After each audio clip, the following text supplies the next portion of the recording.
이제 요한 서신의 마지막 책 요한 3서 오늘부터 시작합니다. 여러분 요한 서신을 순서대로 보면 이렇습니다. 요한 1서는 아주 보편적으로 모든 사람들이 함께 읽었으면 좋겠다 이런 마음으로 쓰여진 책이에요. 요한 2서는 어느 교회인지는 잘 몰라요. 그렇지만 한 교회 공동체에게 보낸 편지입니다. 그리고 요한 3서는 이제 한 사람의 개인에게 쓴 편지입니다.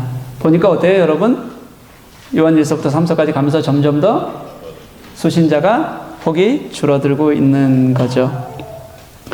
지난 우리 요한 2서 시작하면서 요한 2서와 3서의 차이에 대해서는 제가 벌써 여러 번께 말씀드렸죠. 꽤 많은 유사점을 갖고 있다 그랬어요. 미리 말씀드렸다시피 2서와 3서는 파피루스 종이 한 장에 쓰여질 만큼의 그런 편지 내용을 가지고 있다라고 말씀을 드렸고요. 또 다른 공통점은 이 편지를 쓰게 된 배경에는 영지주의라는 당시의 이단이 그 배경을 가지고 있다는 것도 제가 설명을 드렸습니다. 그런데 또 차이점들도 있습니다. 뭐냐면 요한 1서하고 요한 2서는요. 이런 영지주의와 그들의 위협과 마주한 성도들을 보호하기 위한 것은 분명히 맞는데 그 보호하기 위한 그 내용을 교회는 진리와 사랑에 바로 서야 한다는 이론적인 것에 집중하고 있는 거예요. 그런데 비해서 이 요한 3서는 세 사람이 등장을 하는데 이 세 사람의 예를 통해서 진리가 무엇이고 사랑이 무엇인지를 실제적으로 생생하게 현장감 있게 설명하고 있는 책이 요한 3서다라고 생각하시면 됩니다. 이곳에 등장하는 세 명의 사람이 누구냐면 수신자인 가이오라는 사람이 있고요. 교회를 잘 다니는데 교회에서 아주 잘못된 영향력, 못된 영향력을 행사하고 있는 사람의 대표적인 사람으로 디오드레베라는 사람이 나옵니다. 여러분 이거 할 때 이게 나 같으면 절대로 안 될 겁니다. 그렇죠? 이거 갖고 하루 종일 하루 한 주 할 거거든요. 나 같으면 안 되겠죠? 그리고 이 편지를 전달하는 전달자인 데메드리오라는 사람, 요 세 사람이 나오고요. 이 세 사람의 생생한 삶의 현장을 통해서 1서와 2서에서는 이론에 그쳤던 것들을 이론적으로 설명했던 것을 보완하고 있는 책, 이게 3서다 이렇게 생각하시면 좋을 것 같습니다. 이 3서 중에서 이제 오늘은 1절과 2절 말씀만 우리가 좀 보려고 해요. 1절과 2절 말씀에는 발신자와 수신자가 다 나와 있습니다. 발신자는 자신을 뭐라고 표현하냐면 장로 이렇게 소개합니다. 수신자는 수신자 이름이 나와 있어요. 뭐라고 나와 있죠? 가이오라고 나와 있습니다. 이 가이오라는 이름은 헬라에서요 아주 흔한 이름입니다.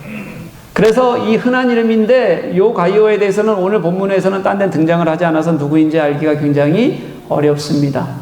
이 흔한 이름이다 보니까 4명이나 나와요. 신약 성경에서만 해도. 로마서 16장 23절에 이제 사람들 이름 쭉 얘기할 때 나오는 가이오라는 사람이 있는데요. 그 사람은 전승에 의하면 성경에는 안 나와요. 나중에 데살로니가의 초대 감독이 되었다. 그렇게 기록이 되어져 있고요. 또 바울의 동역자이면서 사도행전 19장 29절에 나오는 마게도냐에 살았던 마게도냐의 사람이었던 가이오도 있습니다. 또 바울의 3차 전도 여행 중에서 동행했던 소아시아의 더베 출신인 더베의 가이오라는 사람도 있습니다. 그리고 오늘 요한의 편지를 보내는 요한 서신의 가이오, 이렇게 네 사람이 등장을 합니다. 이 네 사람이 서로 겹치는 사람이 혹시 있을까? 이것을 제대로 알기는 어려운데요. 첫 번째, 두 번째 사람이 겹칠 것 같지는 않아요.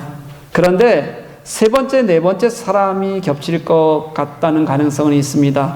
왜냐하면 추측컨대 오늘 본문의 가이오가 분명하게 요한의 복음 사역의 영역 안에 있었던 사람인 것은 분명하죠. 이 영역 안에서 요한이 편지를 주고받을 수 있는 사람이라면 소아시아 교회를 섬기던 한 사람이었을 게 분명합니다. 근데 세 번째 사람이 소아시아의 더베라는 곳의 가이오였으니까 혹시라도 동일 인물일 가능성은 배제할 수 없습니다. 같은 인물이라면 오늘 본문의 가이오는 나중에 버가모라는 도시의 첫 번째 감독으로 그렇게 일을 하게 됩니다.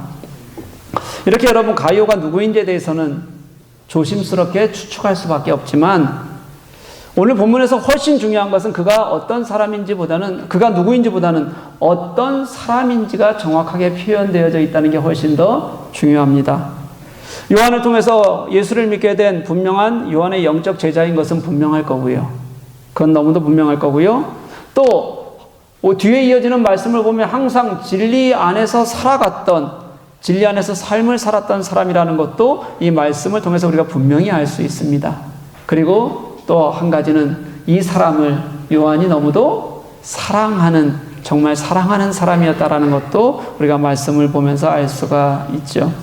저는 오늘 이 요한의 사랑에서부터 좀 말씀을 시작했으면 좋겠습니다. 요한이 가이오를 사랑한다는 얘기를 수없이 여러 번 해요. 수는 있네요. 죄송합니다. 1절에 2번 나와요.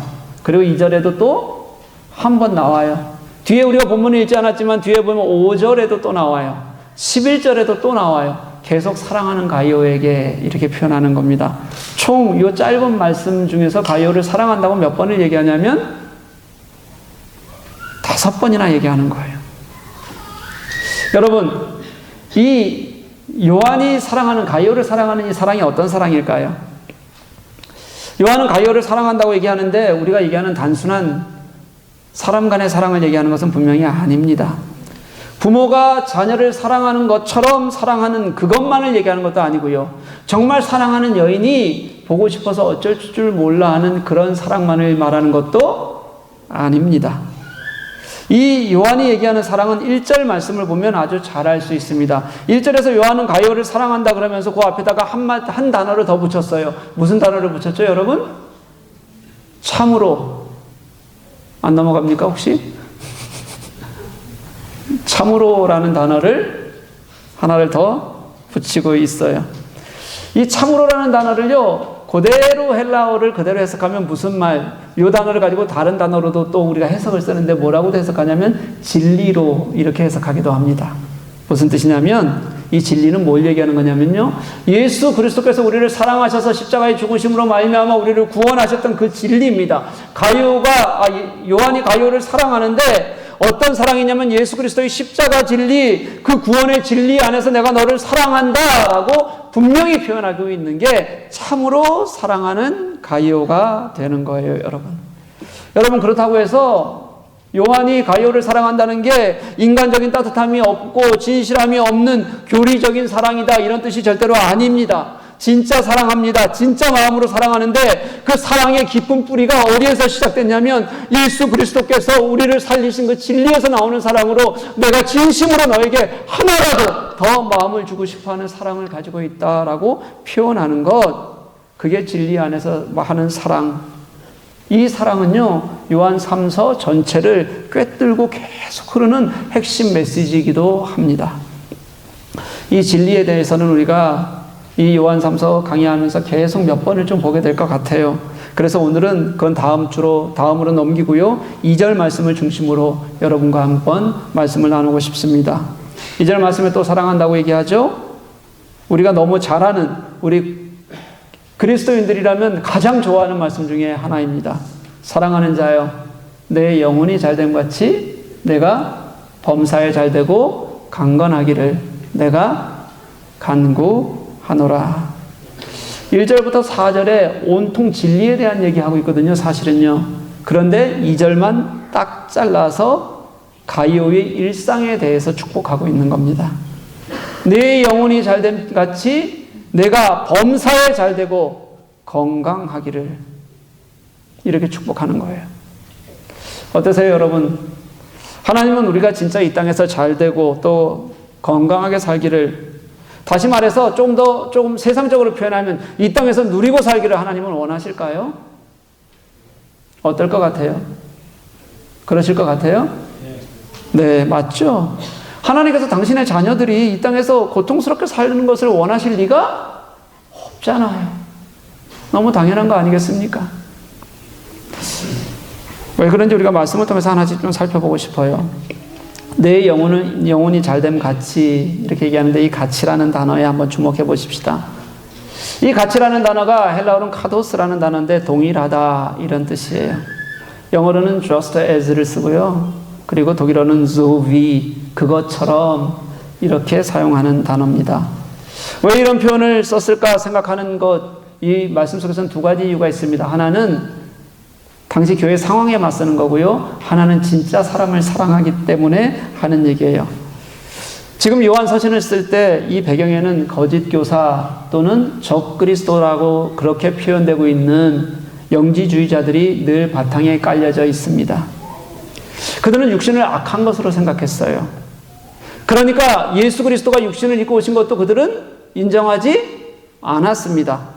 요한은 그걸 깨기 위해서 무진장 노력하는데 그것을 깨기 위해서 세상 속에서도 축복받는 것, 그것도 하나님께서 우리들에게 허락하신 은혜다라고 얘기해서요. 영이 잘 되면 육도 똑같이 그것처럼 잘 돼야 된다. 영과 육이 이원론적으로 분리된 것이 아니다라고 설명하고 싶은 게 한 가지 중요한 이유가 될 겁니다. 근데 또 한편으로는요. 그것만이 아니라 그런 이유가 어떤 중요한 자리를 차지하긴 하지만 진짜는 가이오 자신이 가지고 있는 내 마음속에 있는 자신의 마음을 전달하고 싶어 하는 거예요. 너무도 사랑하는 가이오에게 그것도 이제는 내가 나이를 먹을 만큼 먹었잖아요. 노사도가 됐잖아요. 그런 노사도가 정말로 사랑하는 영적 자녀를 보면서 진심으로 내가 너를 축복해주고 싶다. 내가 너를 사랑하는 마음으로 너에게 정말 축복해주고 싶어 라는 마음을 전달하는 게 이 말씀 속에 고스란히 들어있습니다. 여러분, 이런 거예요. 여기 한국에 부모를 두신 분들 혹시 계실 겁니다. 연로하신 예수님을 잘 믿는 부모님이 계셔요. 어머니가 멀리 독일에 나와 있는 자녀에게 예수 잘 믿어라. 그리고 너희들 건강하면 됐다. 어려운 일을 들었어요. 그러면 너희들 그 문제는 잘 해결이 됐니? 잘 될 거야. 걱정 마. 하나님께서 해결해 주실 거야. 믿고 기도해라. 이렇게 늘 말씀해 주시는 것과 같은 마음이 이 사도의 축복 속에 고스란히 들어있다는 겁니다. 오늘 요한사도의 이 축복은 진심이에요. 하나님께서 우리들을 만드실 때, 숨을 불어넣으실 때 흙으로 만드시고 숨을 불어넣으시면서 우리를 영적 생명체로 부르셨다면 당연히 하나님이 만드셨던 그 형상 그대로의 우리의 이 모습도 하나님이 만드신 피조물의 일부라는 걸 우리는 너무 잘 알아야 되죠. 하나님은 그런 인간을 기뻐하셨습니다. 그런 인간이 하나님과 함께 기쁨으로 하나님 찬양하는 것 하나님께서는 얼마나 좋아하시는지 모릅니다. 그런 마음을 가지고 하나님을 향해서 우리의 마음이 가기를 원하시고요. 그런 하나님이 우리를 사랑하신다는 것은 영과 우리의 삶이 육이 떼어내어지지 않는 하나의 창조물로 하나님 우리가 이 땅을 살아가게 하신 것, 그게 이 땅을 살아가는 우리의 지금 모습이라는 거예요. 그러니 우리의 잘됨을 하나님께서 싫어하실 리가 없죠. 여러분이 범사에 잘되다 이렇게 할 때 이 잘된다는 뜻이 잘되다라는 뜻이요. 행복하다 그리고 순조로운 여행을 하다 이런 뜻이에요. 이것과 같은 단어를 어디에 썼냐면 로마서 1장 10절 말씀을 보면 이런 말씀이 있습니다. 어떻게 하든지 이제 하나님의 뜻 안에서 너희에게로 나아갈 좋은 길 얻기를 원하노라. 이 말씀에서요, 이게 바울이 무슨 말씀이냐면 이제 로마로 가려고 하는데 로마로 가는 길에 하나님께서 은혜 주셔서 정말 그 길이 평탄하고 좋았으면 좋겠다. 그렇게 마음을 표현하는 거예요. 여기에서 좋은 길을 얻다라는 단어하고요, 오늘 말씀에서 말하는 잘 되다라는 단어가 같은 단어를 써요. 전혀 다른 거잖아요. 해석해 놓는데. 근데 이게 똑같은 단어를 쓰는 거예요. 무슨 말씀이냐면 로마로 가는 길이 평화로워야 되죠. 순스러워야 되죠. 좋았으면 좋겠다는 마음 당연히 있을 거 아닙니까? 그걸 놓고 우리가 기도하는 거예요. 그것처럼 우리 삶 속에서 모든 일에 잘 되는 은혜, 우리가 놓고 기도하는 것, 하나님께서 원하시는 것 당연한 일이다. 오늘 그렇게 요한 사도는 우리들에게 말하고 있는 겁니다. 여러분 여행 갈 때 또 멀리 가고 그러면 잘 다녀올 수 있도록 서로 기도해 주잖아요. 더군다나 그 동지들을 만나러 가는 일, 선교지를 가는 일이면 훨씬 더 마음 다해서 같이 기도하고 평안하기를 원하잖아요. 그렇게 기도해야죠. 그것처럼 우리 삶 속에서 범사에 잘 되기를 소망하는 것도 너무도 당연한 일입니다. 여러분, 영적인 잘됨과 육적인 잘됨의 이 하나됨, 이것을 우리가 일부러 이 땅에서 분리해 놓아야 될 이유가 없습니다. 사실은 분리해서도 안 되는 겁니다. 이게 일방적으로 어떤 것이 옳고 그름의 문제가 아닌데 교회의 역사 안에서는 이게 수없이 많이 흔들리고 왜곡된 역사들이 있어요. 그런 경우가 참 많았습니다. 한쪽에서는 영적인 것만 강조하다 보니까 세상을 악한 것으로 여겼습니다. 그러니까 세상에 살지 말자고 단절하는 겁니다. 그래서 세상과 단절하고 아예 금욕주의적인 삶을 살려고 했던 사람들이 있었습니다. 진정한 그리스도인이 되어서 살려면 세상에 살면 안 된다. 우리의 삶은 금욕이어야 된다. 고행이어야 된다 여기고요. 이 땅에서 실제적인 삶을 아예 버리는 겁니다. 그래서 들어가야 되는 곳이 산속이고 광야고, 그래서 수도원으로 들어가는 경우들이 무진장 많았습니다. 수도원 운동이 다 그런 것은 아니에요. 그렇지만 아주 극단적인 경우는 세상과 단절하기 위한 방법으로 수도원으로 들어가는 경우들도 수없이 많았다는 거예요.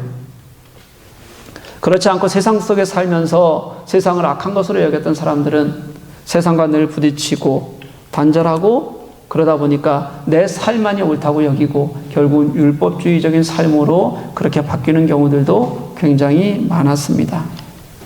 그들은 예수님께서 이 땅에서, 이 세상에서 너희들은 빛으로 소금으로 살아내라고 말씀하셨던 예수 그리스도의 가르침을 따르지 못하고 세상을 적대시함으로써 결국은 예수 그리스도의 복음마저 전하지 못하는 그런 안타까운 삶을 살아갔던 부류들이 있어요. 또 한편으로는 이런 부류들이 있습니다. 세상에서 잘 되는 것과 하나님의 축복을 아주 동일시하는 사람들도 있어요. 이런 사람들은 예수 믿으면 무조건 잘 된다고 그렇게 가르치고 다닙니다. 그래서 우리가 예전에 예수 전할 때도 우리가 두 가지로 이렇게 얘기했어요. 우리 어렸을 때 얘기입니다. 예수 믿으면 천국 갑니다. 그 다음에 꼭 붙인 말이 뭐예요? 예수 믿으면 복 받습니다. 그렇게 우리가 전하고 다녔어요. 그러면서 진짜 예수 잘 믿으면 분명히 하나님께서 축복하신다는 거예요. 그래서 예수를 잘 믿으면서도 정말 하나님 앞에 마음 쓰는데도 불구하고 어려운 사람들, 그리고 궁핍한 사람들, 여러 가지 고난이 있는 사람들은 내가 혹시 예수 잘 믿어서 그런 거다, 잘못 믿어서 그런 것 아닌지 하는 안타까운 마음과 이 자신이 무슨 죄인인 것처럼 여기게 만드는 그런 일들도 우리 교회 역사에서는 수없이 많습니다. 가난하면 꼭 내가 신앙생활 잘못하는 것처럼 여기게 만드는 거죠. 여러분, 한국교회에서 간증을 하면 전부 부자들이 하지 않습니까? 잘된 사람들이 하지 않습니까? 높아진 사람들이 하지 않습니까? 이게 다 이런 세태를 반영하는 거예요. 하나님께서 내게 이렇게 많이 축복 주셨다. 내가 하나님께 매달렸더니 하나님께서 이렇게 은혜 주셨다. 이게 전부 다 이런 영적인 생활과 육적인 생활이 동일해서 다 축복받는다고 생각한 데서 오는 우리들의 오류였어요. 예전에, 지금은 고인이 되신 강영호 박사라고 있습니다. 혹시 들어보셨어요? 시각장애인이면서 미국 백악관의 정책보좌관까지 올라갔던 그런 대단한 분이죠. 그분이 프랑크푸르트에서 강의를 한 적이 있습니다. 원래는 청소년 대상이었는데 교회를 다니는 부모들, 다니지 않는 부모들 엄청 몰려왔습니다. 아이들보다 부모가 더 많았습니다. 그리고 그들은 깊은 감동을 받고 집으로 돌아갔습니다. 근데 그들이 들으려고 했던 게, 그들이 받았던 감동이 뭔지 알아요, 여러분? 뭘까요? 성공신화요. 어떻게? 시각장애를 가진 사람이 어떻게, 어떤 방법으로 그가 백악관 정책보좌관에까지 이르게 되었을까 하는 겁니다. 우리 아이들 잘 되게 만들고 싶은 거예요. 그가 어떤 신앙인이었는지, 그가 하나님 앞에 어떻게 서려고 노력했던 영혼의 사람이었는지에 대해서는 별 관심이 없는 겁니다. 둘 다 틀린 겁니다, 여러분. 영혼은 높이고 육체는 멀리한다고 세상에서 자꾸 멀어지는 것, 하나님께서 우리를, 교회를 이 땅에 두신 이유에서 벗어나는 일입니다. 그리스도인은 예수 잘 믿으면 무조건 이 세상에서 축복받는다고 주장하는 것도 다 틀렸습니다. 만약에 육체는 멀리해야 한다고 악한 것이라고 담을 쌓는다면 우리가 어떻게 복음을 전하겠고, 예수 그리스도께서 우리들에게 명령하셨던 이 땅의 빛과 소금이 되어 살아가라는 말씀은 우리가 어떻게 지키며 살아가겠습니까? 만약에 그렇게 하는 게 진짜 맞는 것이라면 예수께서 이 땅에 오셔서 그렇게 비천하고 죽어가셨던 예수님의 그 죽음은 우리가 뭐라고 설명해낼 수 있겠습니까? 만약 그리스도인은 예수 잘 믿으면 무조건 축복받는다고 그렇게 우리가 배우게 된다면 가난한 나라의 그리스도인들은 뭐가 됩니까? 여러분, 혹시 가난하지만 예수 믿으면서 너무 행복해하는 아이들 얼굴 한번 본 적 있으세요? 진짜 얼마나 예쁜지 몰라요. 천사의 얼굴이에요. 얼마나 예쁘고 행복한지 우리보다 훨씬 더 기쁨으로 살아요. 쿠바에서 교회를 지키기 위해서 60여 년이 넘게 자신의 모든 삶을 포기하고 희생하면서 주일에 두 부부나 가족들만 그 교회를 끝까지 예배하면서 지키면서 60년을 지키면서 그렇게 어렵게 삶을 살았던 그런 이들은 뭐라고 할까요? 그들의 삶은 비루했으니 하나님께서 그들을 축복하지 않으신 거다. 그리고 그들은 예수 잘못 믿는 거다. 이렇게 말할 수 있을까요? 그렇게 선교지에서 외로움과 완고함 때문에 자신을 자꾸 돌아보면서 느끼게 되는 절망적인 환경 속에서도 늘 하나님 붙들고 결국은 일어나겠다고 발버둥 치는 그런 어려움에 있는 선교사님들은 또 그들의 삶은 뭐가 될까요? 그래서 아니라는 겁니다, 여러분. 성경은 세상에서 얻을 수 있는 축복과 영적인 축복을 일방적으로 옳다, 그르다, 이게 맞다, 저게 맞다고 가르치지 않습니다. 세상에서 잘 됐다고 해서 그 사람이 영적으로 잘 된 사람 절대 아닙니다. 세상에서 어렵고 힘들다고 해서 그 사람이 영적으로 무너진 사람은 더더욱 아닙니다.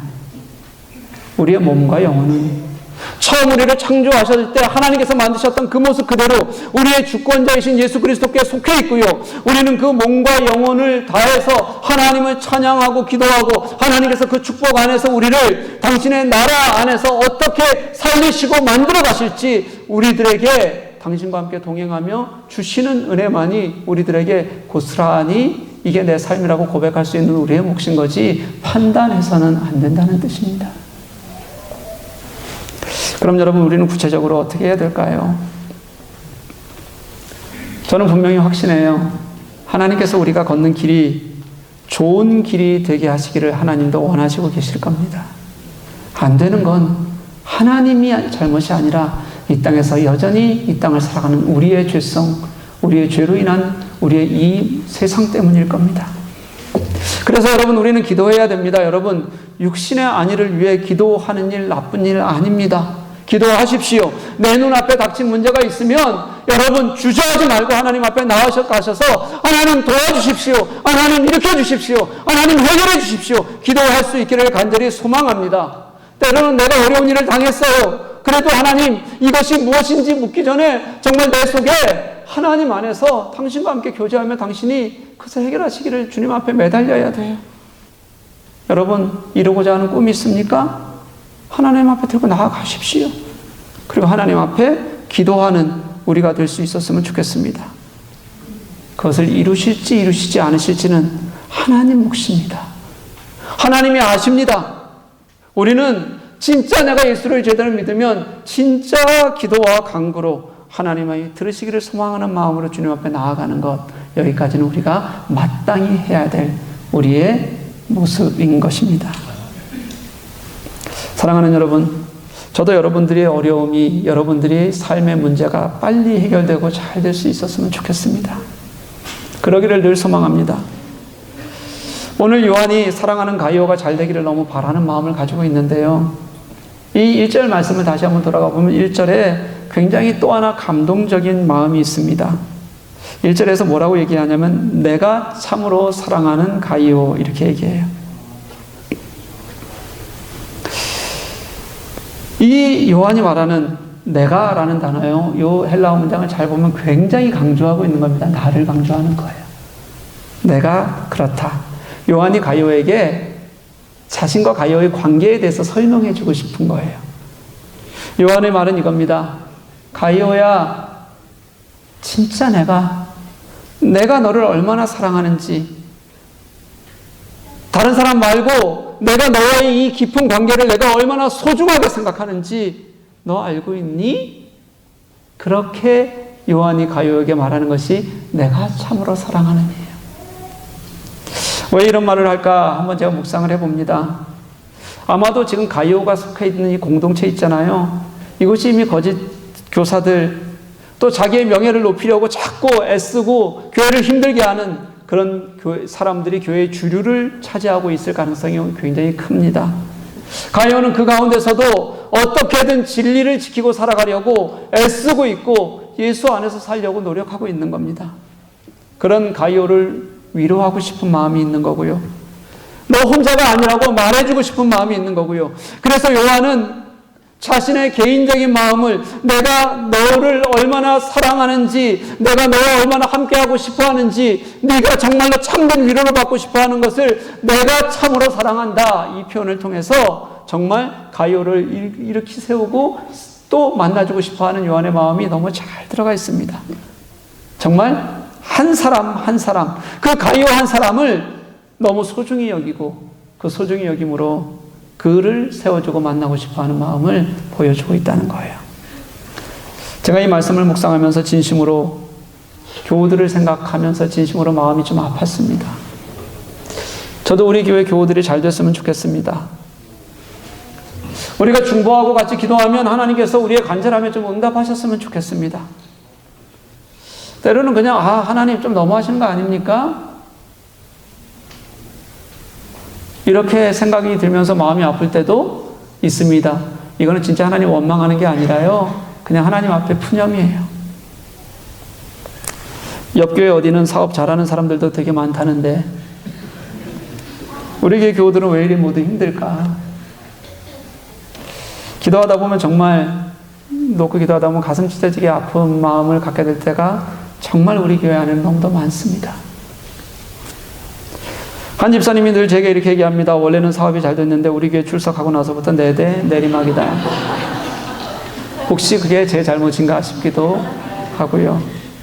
어떤 경우는 이렇게 말합니다. 목사가 매번 그리스도인은 불편해야 된다. 예수 제대로 믿으면 불편해야 된다. 이 땅에 하나님을 떠난 질서 속에서 우리가 예수 잘 믿으면서 살아가려면 와서 싸울 줄도 알아야 된다. 그 안에서 진짜 세상을 섬기면서 내 것 포기하고 살아가는 그리스도인다운 은혜가 있어야 된다 라고 매번 매주 설명하는데 어떻게 잘 되겠습니까? 라고 말하는 분들도 있습니다.